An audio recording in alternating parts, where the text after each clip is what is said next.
Hey everyone, today I'm making cream style corn to go with dinner. And I have 4 ears of corn, fresh sweet corn. And I am going to, as you can see, cut the kernels off of the cob. And I'm not going all the way down. I'm just cutting the first, like about half of the kernels off. And this corn is squirting everywhere because I froze it and then let it thaw out. And yes, it's a little slippery, so be careful. So I'm just going to get that off the cob like that. I'm going to put this into my bowl here.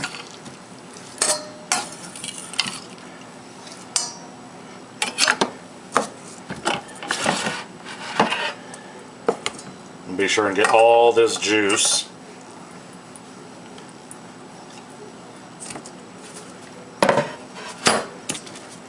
And then what you want to do is, using the back of your knife, you just want to scrape all the remainder of the kernel that's left into a bowl.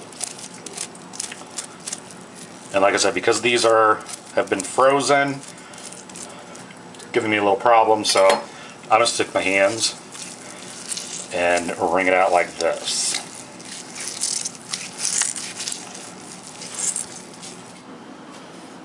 Now that I've got all my corn and juice off of the ears, I'm just going to put this into a saucepan.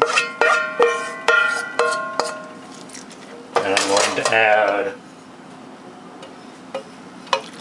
some half and half.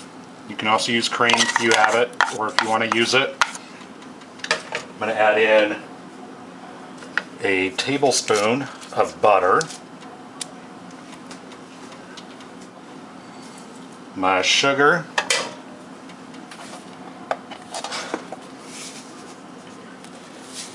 salt, and a little black pepper.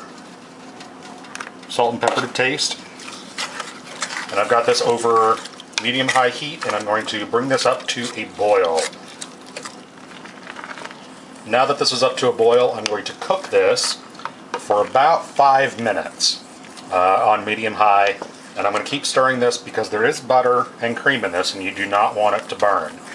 So, and I thought that by freezing the kernels that it would have an effect on this, but really it doesn't. So, and just a note here, I'm doing half of a recipe. I will put the full recipe down below in the description box.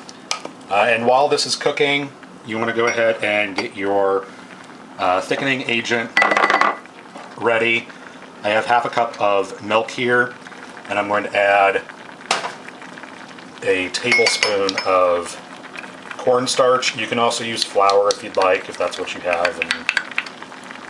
But I'm just going to stir this up, dissolve that cornstarch, and then set this off for the side until we need it after this is done cooking.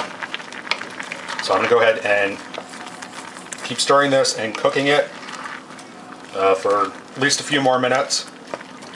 Alright, now that this has been going for a few minutes, I'm going to add my milk and cornstarch mixture.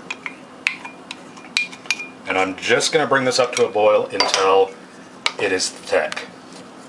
Because you don't really need to cook that cornstarch. If you are using flour, you will need to cook it for another minute or so, just to get that flour taste out, and also for a chance for the flour to do its job and thicken up.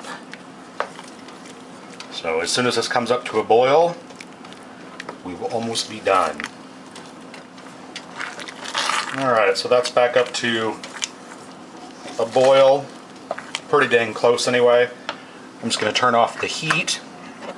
I'm going to add in Parmesan cheese. It's one more step in the flavoring process. It really adds a lot. So yeah, go ahead and take it off heat and let it sit for a few minutes. Sorry about that, my camera's battery died on me. Anyway, here is the finished cream corn. You can see how nice and thick that gets. And this is very, very, very sweet. Because of the sweet corn, Also the sugar, you can cut down the sugar if you want, and add sugar at the end, taste it, and see how much sugar you'd like. But there you go, that's how easy it is to make homemade cream style corn. Thanks for watching, hope you guys enjoy, and if you give it a try, let me know.